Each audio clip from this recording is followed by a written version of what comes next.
YouTube, TOSTASIK, Keller Williams Realty Preferred, Tulsa, Oklahoma. I am 133 days in on this BRRRR investment property where I purchased a pretty rough house and I've gone about renovating it and have gone through quite a few challenges. So if you see my previous videos, been at this for a while, 133 days. I don't know what video this is. Fully expected this thing to be done by now, and from the naked eye, it looks like we're ready to rent this place out. Truth is, it still needs work before I put anyone in this house. So I had to fire my existing contractor. Fired. Fired? 41 days ago, they stopped working because they'd gone too long without getting paid and claimed, they can't keep going. So I actually paid them $2,400 that, I just to get them moving along. They claimed they'd done more work than they originally contracted for. I thought if it's just $2,400 and I could get them to finish, then I was willing to pay it. Well, I was told they'd be done in a week if I did that. And 40 days later, I'm still looking at, I don't even know how to judge how much longer it would take them based on how long it's taken them. So let me show you a few things that they need to do, that they didn't do. This is something I wouldn't have even thought of. They tiled the floors, look nice, but when you get up close, you can see that it's dirty. Now, I've already had a cleaning lady or a cleaning crew come in and clean the floors, and yet they look like this. And it's because the grout is super porous. They should have put some sort of seal on it. So I need them to clean it and make it right. And so there's that. And then there's the outside, which I'm gonna show you pictures here, here, here, and here of things that they haven't done. And when I brought in a new contractor so let's talk about that. My existing contractor claimed that the siding has been discontinued, so he wasn't going to be able to use the same siding to finish where they put the window in and took the door out. So I was gonna have to do all new siding in that area. That was gonna be a new charge. He wanted to charge me $1,700 just for this area to put new siding. I told him I was gonna get other bids. Last thing I wanna do is pay this guy more money. His timelines are terrible. And I bring out another contractor, and the contractor, the first thing he says is this window is not put in right. It will leak and it will not pass code. And that is because, frankly, just put in wrong. He was clueless. And when I pointed it out to him, he was still clueless. This contractor also went about showing me, or pointing out, I should say, issues in the floor where they actually placed these vinyl pieces chipped. So they are chipped, and yet they still installed them. And now I remember him saying, oh man, they chip real easy, we gotta be delicate with them. And I thought, yeah, okay, so we went through a few extra boards. Didn't think that he would still lay them down, even chipped. And you can kind of see, the guy pointed out, he's like, why didn't they sand that down? I don't have a good answer. So, I say all this because I ended up having to fire this contractor. I feel like we're at the goal line, and I can't with any confidence believe he's going to get it done within a week. So really the hardest thing about this rehab has been dealing with contractors and getting them to do what you need them to do and negotiate and manage them, their emotions and all that. So when I concluded that I needed to move on from this current contractor, it was a bit of a delicate balance because obviously we're 4 months into this. We had a relationship prior to getting involved in this because he was servicing my clients and doing a good job with it.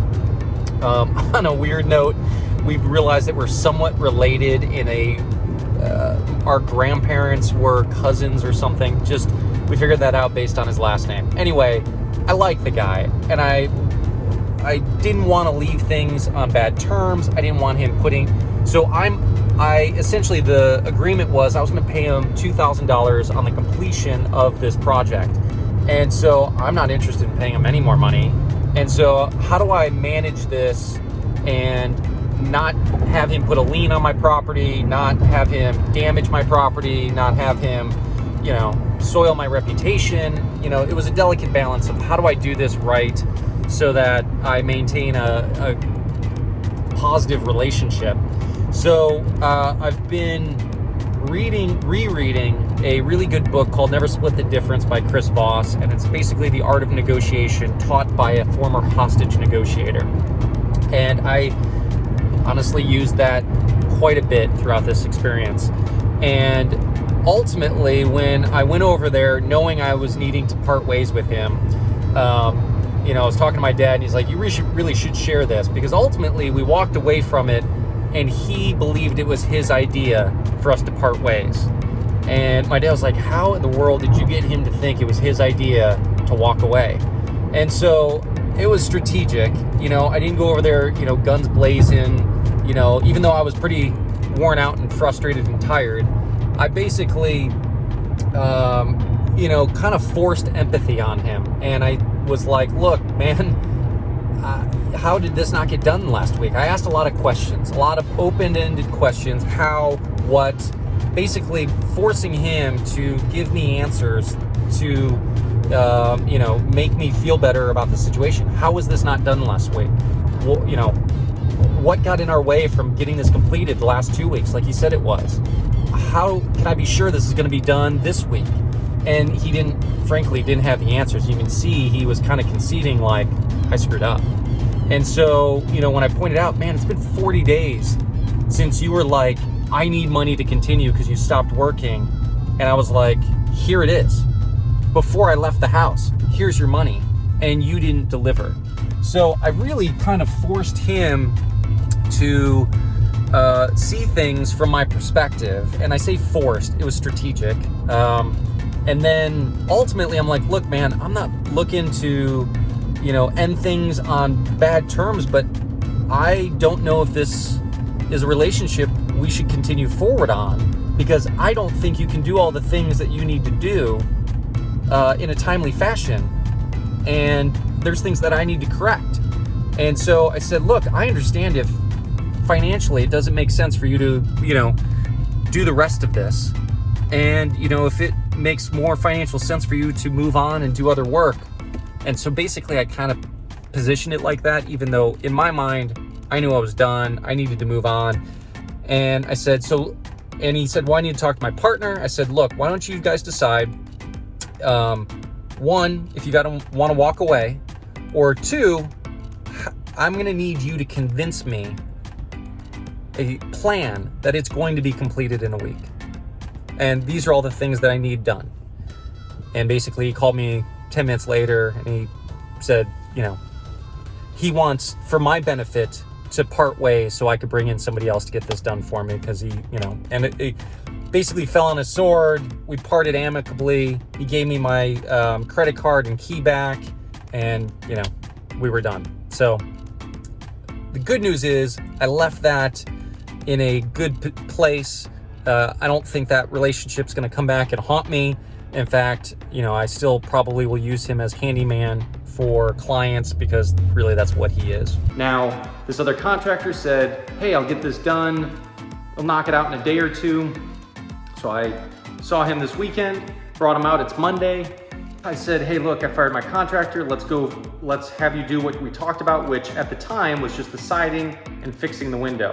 But I was like, hey, look, can you take care of this and this and this? And he's like, yeah, no problem. I can get started on Saturday. So I gotta wait another week, essentially, for them to, well, a week for them to get started. So this has been a long, taxing process. I'm close to the finish line. I wanted to give you guys an update because I've kind of left you hanging. I thought for sure I'd be done by now, and I'm not. The place looks good. I put it on Zillow. I've got probably 25 people interested in renting the place. Here's another one.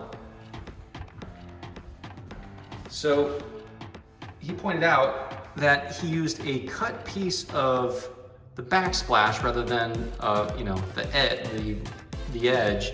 And then this is like all uneven. Like it creates almost a sharp edge. And it should be like a metal piece that goes around here and frames that. Anyway, fortunately I'm not going to flip this. This is gonna be a rental. So some of the concerns around, well, he pointed out code issues. I'm going to bring it up to code just for my own peace of mind, but you know, I'm not looking to sell it. I'm basically just looking to hold it. So that's my update. Thought I was gonna have this rented April 1st. It is March 28th. That's not gonna happen. Maybe first week of April.